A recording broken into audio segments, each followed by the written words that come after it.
Episode 3. Silence, our new national anthem. They no longer silence you with force. They simply make you afraid to speak. There was a time when silence meant defiance, a refusal, a protest, a roar hidden in restraint.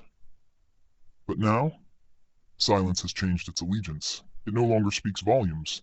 It simply obeys. Once they muzzled dissent with chains. Now they do it with shame. They don't burn books anymore. They bury them in algorithms.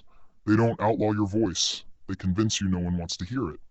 And so we fall silent, not because we agree, but because we are exhausted, tired of fighting a tide that never turns, tired of shouting into the void only to be echoed by apathy or punished by mobs.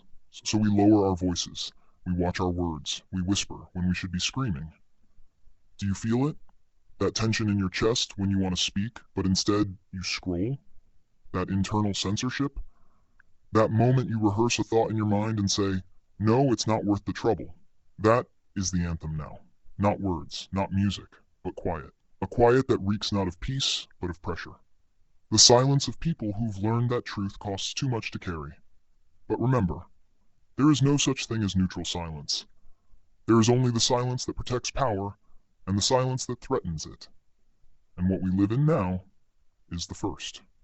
They have taught you to mistake silence for civility, to believe that disagreement is dangerous, that questioning is conflict.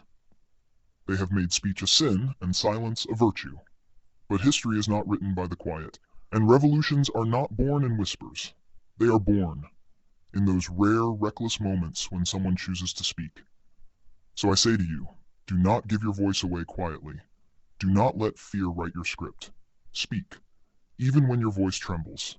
Especially then, because they fear not the noise, they fear the meaning behind it. They fear that one voice might remind another and another and another that silence is not our destiny, it is only the lull before the storm. So let them tremble at your truth. Let them wince at your words. Let them learn that silence was never your song to sing.